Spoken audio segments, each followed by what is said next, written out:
자, 이제 그 술람미 여인과 그 솔로몬의 사랑이 깊이 무르익어 가고 있다라는 것을 보게 됩니다. 사랑이라는 것은 무엇인가? 주님과 교회의 사랑, 그 사랑이라는 것은 무엇인가? 첫째는 친밀감이라는 것을 알게 됩니다. 오늘 본문에 보면 이렇게 좀 노골적으로 그 여성미에 대해서 그런 어떤 육체적인 그런 아름다움에 대해서 쭉 이렇게 감탄하듯이 그렇게 이야기하는 것을 보게 됩니다.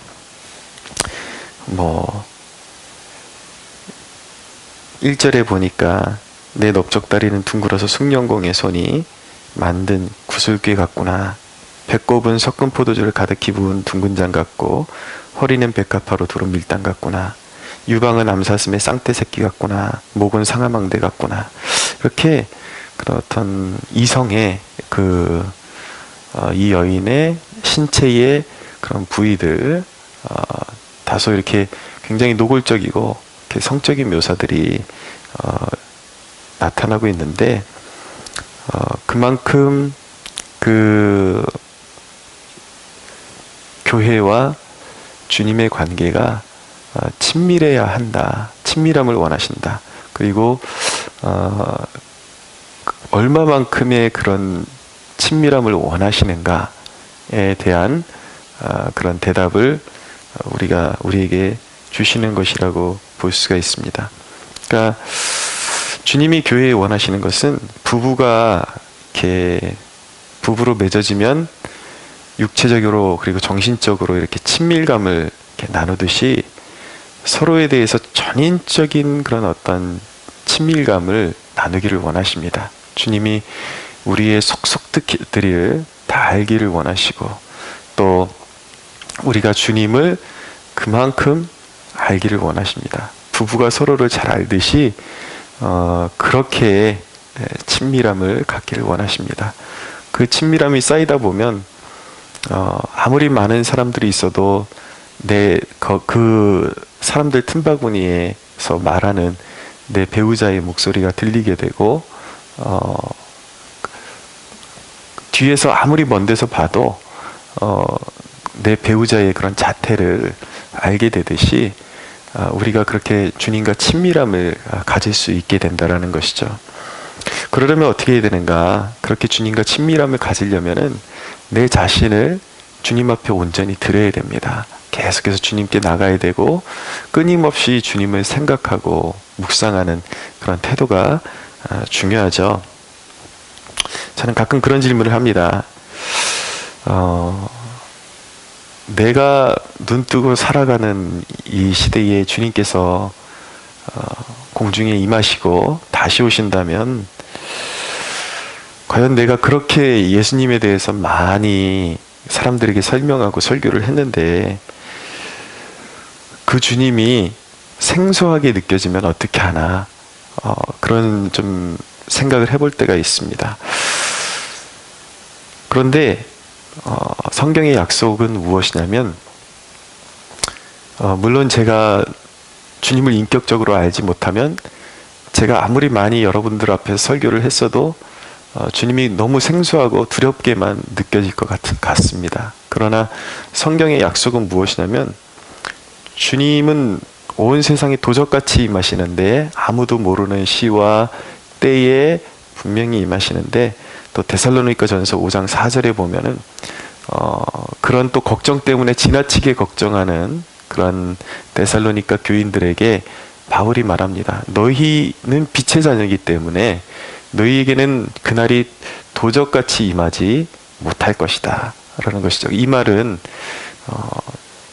주님이 오시는 날을 시한부 종말론자들처럼 몇 년도 몇 월 몇 시에 몇 월 며칠 몇 시에 오실 것을 알게 된다라는 뜻이 아니라 그런 것이 아니라 분명히 도적같이 임하시는데 그럼에도 불구하고 주님과 친밀함을 가졌던 그런 거룩한 백성들에게는 그날이 불현듯 그렇게 심판의 날이 날벼락치듯이 임하는 것이 아니라 주님께서 차차차차 이렇게 시대의 징조를 보여주시고 마음의 준비를 할 수 있게끔 도와주셔서 그날이 당혹스럽지 않게 너희를 붙들어 줄 것이다 라고 그렇게 말씀하고 있는 것입니다. 그러니까 사귐이 있는 백성들에게는 그날이 그렇게 불현듯 임하는 날도 아니요, 그리고 그날이 그렇게 당혹스러운 날이 되지 않을 것이다 라는 약속의 말씀인 것입니다. 그 비결이 뭐예요? 바로 주님과의 사귐인 것입니다. 우리가 술람미 여인과 솔로몬이 서로의 이런 육체적인 친밀함, 정신적인 친밀함을 누렸듯이 우리가 평소에 주님과 그렇게 친밀하고 사귐을 갖고 그러는 것이 가장 주님을 맞이하기 합당한 그런 자세를 갖추는 아주 좋은 길이요, 유일한 길이라는 것을 우리가 알게 되는 것이죠. 특별히 이 새벽 기도는 주님과의 사귐을 위한 절호의 타이밍임을 우리가 알아야 됩니다. 물론 우리가 오후에 또 수요 기도회를 통해서 주님 앞에 간절히 부르짖고 그러지만 우리가 주일 예배에서도 그렇고요, 새벽 예배만큼 이 말씀 나눔 끝나고 개인 기도를 그렇게 충분히 하는 기회는 그렇게 많지 않습니다. 여러분도 이제 동의하시겠지만 여러분들이 새벽 기도를 하지 않고 바로 이렇게 세상 속으로 나가셨을 때는 생각만큼 시간을 확보해 가지고 주님 앞에 나아가는 것이, 물론 그런 습관을 들이는 것도 중요하지만 내가 생각하고 원하는 만큼 그렇게 시간이 확보되지 않는다라는 것을 알게 되실 겁니다. 그러니까 이 새벽에 와서 이 잠깐의 그 말씀을 듣고 그 개인적으로 주님 앞에 충분히 사람에 따라서 30분, 1시간 이상 그렇게 여기서 기도하는 것, 그 시간을 여러분 주님과의 사귐을 갖는 아주 중요한 시간으로 여기셔야 됩니다. 그래서 기도할 때에 그냥 단순히 나의 기도 제목만 그냥 처음부터 쭉 쏟아놓는 그런 습관보다는 주님이 임재하시기를 간절히 소망하고 개인적인 친분을 쌓는 그런 기도 제목으로 여러분들이 그 얼마간의 시간을 활용하고 그런 주님과의 그런 사귐과 그런 임재가 그런 느껴지는 가운데서 여러분들의 그 가진 기도 제목을 나누는 것이, 그것이 얼마나 복되고 귀한지를 깨닫는 축복이 있게 되기를 바랍니다. 자, 사랑은요, 두 번째로 귀히 여기는 것입니다. 귀히 여기는 것. 1절을 보시면 귀한 자에 따라, 술람미 여인에게 귀한 자에 따라, 그러면서 이제 이 여인에 대한 그 아름다움을 쭉 나열하죠. 6절을 보시면 사랑아 내가 어찌 그리 아름다운지 어찌 그리 화창한지 즐겁게 하는구나 라고 말씀합니다. 그리고 또 이 여인의 그런 어떤 그 육체의 그런 아름다움에 대해서 쭉 그렇게 칭찬을 하죠. 자, 솔로몬에게 술람미 여인은 그 아름다움 그 자체였습니다. 근데 이 여인의 출신 성분도 대단한 여인이 아니라 농가에서 홀 어머니 밑에서 자란 여인이었고, 우리가 말씀의 초기에서 다룬 것처럼 이렇게 피부도 검고 어떻게 보면은 매력이 없는 여인으로 볼 수가 있는데, 솔로몬이 이 여인을 택한 것이죠. 사랑에 빠진 것입니다. 이게 뭐냐면, 하나님이 우리를 택하신 것은 우리의 자격을 따라, 나의 자격을 따라서 우리를 택하신 것이 아니다라는 것이죠. 오직 우리를 택하시면 그분의 기뻐하시는 뜻을 따라 택하신 것입니다. 그분이 그 뜻을 따라, 그러니까 우리를 택하신 것은 우리의 자격이 아니라 하나님의 자발적이고 하나님의 기뻐하시는 뜻을 따라간 것입니다. 그래서 그 뜻을 따라 주님이 우리를 사랑하시는 것이죠. 그러니까 우리에게 매력이 있어서가 아니라 주님이 우리를 강권적으로 택하시고 우리를 위해서 피를 쏟아주시고 우리와 관계를 맺으셨기 때문에 주님의 눈에는 우리가 그렇게 아름답게 보이는 거예요. 그렇게 그런 친밀함 속에서 우리를 그렇게 아름답게 보기를 원하시는 것입니다.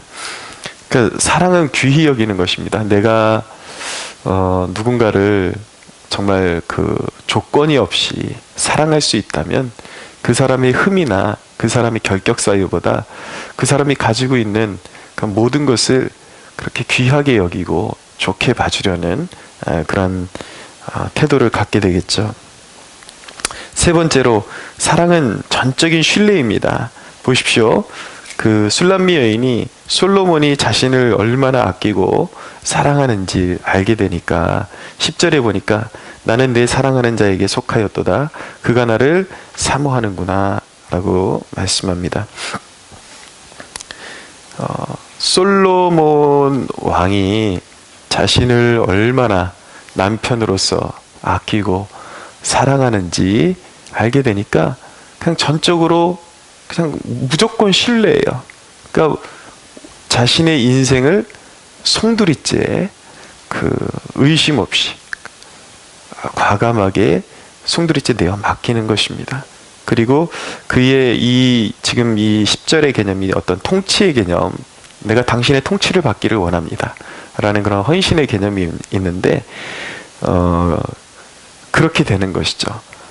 전적으로 신뢰할 수 있는 그런 존재에 대해서 내 자신을 완전히 맡겨버리게 되는 것입니다.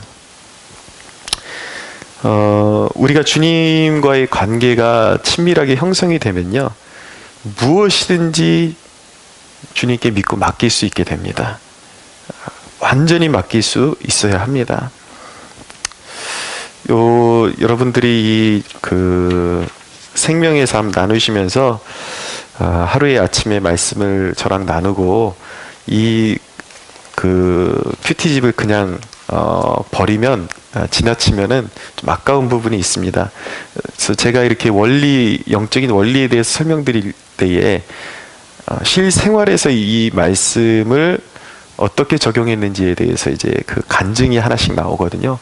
요 묵상 에세이를 여러분들이 꼭 한 번씩 읽어보시면 참 도움이 됩니다.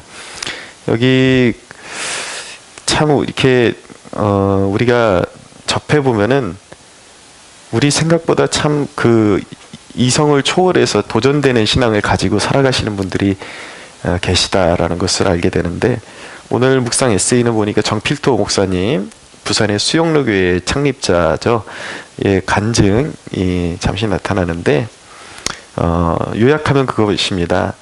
젊은 시절에 전도사 생활을 어느 교회에서 하게 됐는데 2달이 되던 3달이 되던 사례비를 주지 않더라는 거예요. 근데 왜 사례비를 주지 않냐고 말하고 싶은 생각이 목구멍까지 올라왔지만 참고 대학생들을 맡아서 그냥 섬겼다라는 것이죠. 그런 자기의 권리를 포기하며 그리고 여러 가지 어려운 일이 있었지만 사랑하는 일에, 오직 사랑하는 일에 헌신을 하게 되니까 하나님께서 그곳에 귀한 열매를 주셔서 아주 작은 그런 대학부를 맡았었는데 그래도 아주 괄목할 만한 부흥이 그 사역지 가운데 나타났다라는 그런 간증을 하는 것을 보게 됩니다. 우리가 내 권리를 가정에서, 공동체에서, 교회에서 나를 생각하고 나 중심으로 생각하고 내 권리를 내세우면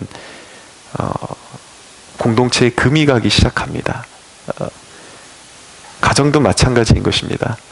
왜 오늘날에 그런 그리스도인 가정들이 세상 사람들하고 똑같이 이혼율이 거의 비슷비슷하게 나타나는가?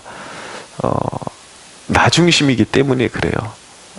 그러니까 상대를 배려하고, 그러니까 이게 지금 교회의 원리가 나타나고 있는 것인데, 지금 교회의 원리가 에베소서에 나타나는 교회의 원리와 지금 여기 솔로몬과 이 술람미 여인의 그 사랑의 그런 스토리가 거의 그냥 딱 매치가 되는 것입니다. 일맥상통한 것입니다. 남편 되시는 그리스도는 아내 되는 교회를 자기 목숨을 다해서 사랑하시는 거예요. 자기 생명을 내주기까지 사랑하신 것이죠. 그 피 흘려 우리를 사랑해 주셨고, 그리고 우리의 허물 많음에도 불구하고 우리를 가려주시고 아름다움을 그렇게 자랑하고 싶어 하시는 모습, 교회의 그런 모습들을 자랑하고 싶어 하는 그 마음이 주님의 마음이라면, 술람미 여인은 이제 교회의 마음을 대변하는 것인데, 그렇기 때문에 주님께 자신의 삶을 송두리째 드리기를 원하는 것이죠. 그러니까 에베소의 골자는 그거예요. 아내는 남편에게 복종하되 남편은 아내를 위해서 주님이 그러하셨듯이 자기 생명까지도 내놓을 수 있는 사랑을 베풀어야 된다. 그래서 내가 썩어지는 사랑, 내가 희생하는 사랑, 내가 그냥 조건 없이 상대방에게 베풀어주는 사랑을 주님으로부터 우리가 배울 수 있다면, 우리의 가정이, 오늘날 그리스도인의 가정들이 그렇게 쉽게 흔들리지 않을 것입니다. 이혼율도 분명히 줄어들게 될 것입니다. 여러분, 사랑이 답인 것입니다. 우리가 정의, 공의에 대해서도 눈 떠야 되지만, 궁극적으로 그 모든 종착점은 어디냐면 사랑이에요. 세우고 품기 위해서 우리의 모든 삶을 드려야 하는 것입니다. 사랑하면 가정이 살아나고요, 사랑하면 교회가 변화되게 됩니다. 그러려면 먼저 우리가 주님과의 진정한 친밀한 사랑을 깨달아야 되죠. 주님이 나를 얼마나 사랑하시는지를 깨닫고 나면 두려울 게 없어집니다. 왜냐하면 내 모든 것을 완전히 다 내려놔도, 내 권리를 내려놔도 나를 사랑하시고 품으시는 주님으로 말미암아 결코 내가 잃어버릴 것이 없다라는 그 확신 가운데로 들어가면, 우리는 썩어질 수 있고, 우리는 희생할 수 있고, 섬길 수 있는 존재로 그렇게 빚어지게 될 줄로 믿으시기 바랍니다. 오늘 하루도 이 하나님의 말씀으로 다시 한번 우리의 삶이 아름답게 빚어지고, 이 말씀을 가슴에 품고 여러분들이 흩어지는 그런 삶의 처소에서 오늘도 깨어서 이 말씀을 마음에 품고 사랑의 마음으로 우리 주변을 품고 또 하루를 살아가는 그런 복된 하루가 되기를 예수님의 이름으로 축원합니다.